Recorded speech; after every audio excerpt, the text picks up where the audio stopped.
Сегодня у нас в меню одно из самых известных блюд корейской кухни. Это бибимбап, его простая версия. Это одно из самых известных блюд после кимчи, я думаю.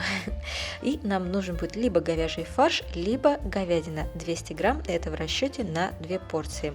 Соус будет одинаковый, вне зависимости от того, используете вы фарш или же нарезаете тонкое мясо. Соевый соус у нас 1 столовая ложка с половиной и мирин, рисовое вино 1 столовая ложка. Добавляем фарш и также добавляем молотый чеснок пол столовой ложки. Затем добавляем сахар пол столовой ложки, можно использовать и сироп. И добавляем черный молотый перец по вкусу. И после этого добавляем кунжутное масло пол столовой ложки. И нужно это все хорошо перемешать. Лучше делайте это руками, делайте ложкой. У меня закончились перчатки. И вне зависимости от того, вы используете фарш или же это тонко нарезанное мясо, соус остается один и тот же. Должны мы дать настояться фаршу минимум 10 минут, или же пока не подготовим все остальные ингредиенты. А теперь соус. Для него нужна острая чили паста кочуджан. Это кочуджан моего домашнего приготовления, которое я делала в одном из недавних видео. Острая чили паста кочуджан нам нужна 2 столовые ложки. Здесь вверху линк на рецепт, как сделать свой домашний кочуджан. Итак, мы приступаем к тому, что делаем бибимбап соус. Сироп. Я использую сироп агавы. В Корее используют либо кукурузный сироп, либо зерновой сироп. И нужен он нам в объеме 1 столовой ложки. Если у вас нет сиропа, то замените его на сахар. И затем добавляем кунжутное масло, пол столовой ложки. У бибимбап соуса бывают разные варианты для бибимбаба. Это вот один из самых простых возможных вариантов. Хорошо перемешиваем соус до однородности и тоже оставляем пока в сторону настояться. Теперь займемся овощами. Набор овощей может быть разный. Опять же говорю, мы делаем сегодня простую версию, а бывает их очень большое множество у бибимбаба. И шитаки грибы нам нужны 4-5 штук. Они могут быть свежими, в моем случае они сушеные. Если вы используете сушеные шитаки, они твердые, и их нужно, сухие грибы шитаки, положить в воду хотя бы на час, чтобы они размякли и разбухли. Также я буду использовать сегодня цукини или кабачок, половину, и 1/3 моркови, в зависимости от размера моркови, может быть половина моркови, и лук, средняя луковица, точнее ее половина. Нам нужно будет с вами нарезать овощи. Лук мы нарезаем тонкими полукольцами. Вообще, в принципе, все овощи нарезаются тонко, в стиле жульен, и главное, чтобы их длина была одинаковая. Разрезаем цукини на 2 части в 5 сантиметров и срезаем с него кожуру, потому что сам он содержит много воды, жидкости, и мы будем использовать только его кожуру. Ее мы нарезаем тонко в стиле жульен. Поэтому получается, что длина у нас всех вот этих ингредиентов будет 5 сантиметров, а нарезаем как можно более тоньше. Поэтому морковь мы ее разрезаем на части в 5 сантиметров, затем на тонкие куски, и далее тоже нарезаем тонкой соломкой в стиле жульен, то есть максимально по возможности тонко.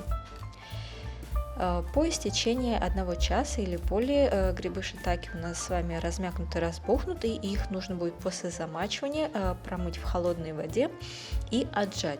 Отжимайте их по форме, чтобы ее не повредить, то есть положить его на ладонь, гриб, и придавить его сверху другой ладонью. Теперь нам нужно будет удалить ножки. Если вы используете свежие грибы, то и ножки можете нарезать. Сушеных нам нужно будет их ножки срезать, мы их использовать не будем. Тонко нарезаем грибы в стиле жульен. Вы, кстати, можете использовать, например, другие грибы, например, вешенки, если не можете найти шитаки. Теперь, в каком порядке мы должны приготовить все ингредиенты? Начинаем с лука, затем кабачок, затем морковь, затем грибы. В последнюю очередь это будет мясной фарш или же мясо. Это в том случае, если вы не хотите каждый раз потом чистить сковороду. Если будем использовать только одну сковороду, мы нагреваем сковороду с небольшим количеством растительного масла, и сначала мы слегка обжариваем лук. На среднем огне все время помешиваем и добавляем немного соли, буквально щепотка, и продолжаем пассеровать лук, пока он не размякнет и немного не поменяет цвет, то есть его не надо сильно жарить. Во вторую очередь мы слегка обжариваем кабачок. Тоже на сильном огне, все время помешивая, с добавлением немного соли и на растительном масле, нагретой сковороде с растительным маслом, тоже пока он не размякнет и немного не поменяет цвет. Затем в третью очередь слегка обжариваем морковь, то есть пассируем ее на сильном огне, все время помешивая и с добавлением соли и на растительном масле. Морковь тоже немного должна размякнуть, должна стать гибкой и поменять цвет. И в четвертую очередь мы слегка обжариваем грибы. Как вы видите, мы двигаемся по цветам от светлых ингредиентов к темным ингредиентам по той же самой системе с добавлением немного соли на растительном масле. И после того, как мы закончили с овощами, мы уже в последнюю очередь переходим к мясу. Мы нагреваем сковороду с небольшим количеством растительного масла и выкладываем на нагретую сковороду фарш, и мы его готовим на среднем огне, все время помешиваем, не даем ему собираться в комочки, то есть постоянно его разбиваем ложкой. И тут вы уже его доводите до той степени готовности, какая вам нравится. Либо вы его хорошо тушите, либо вы его немного обжариваете. То есть это не принципиально, дело вашего вкуса. Далее. 2 пиалы отварного белого круглого риса. Это на 2 порции. Соответственно, на одну порцию 1 пиала.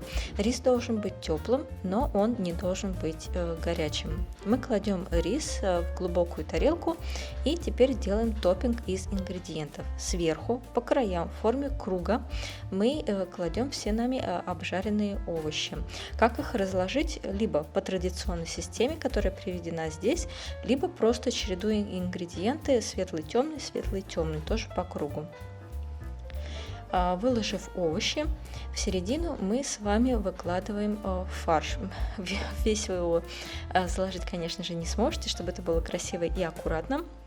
Максимально там 2-3 столовые ложки, и затем кладем немного бибимбап соуса. Вы в фарш и соус можете потом поставить в стороне, каждый доложит столько, сколько ему нравится. Поверх мы кладем пожаренное яйцо. Оно должно быть не очень сильно прожаренное, так чтобы желток легко ломался и растекался. И вот такую красоту мы с вами получаем. Я напоминаю, что это самая простая версия.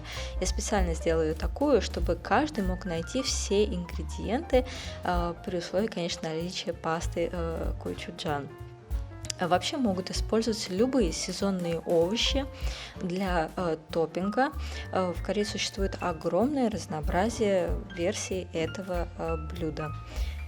Теперь, после того, как мы все так красиво уложили, мы должны это все хорошо вместе до полной однородности перемешать. В этом и есть смысл этого блюда. И, собственно говоря, теперь можно его есть. Надеюсь, вам было интересно.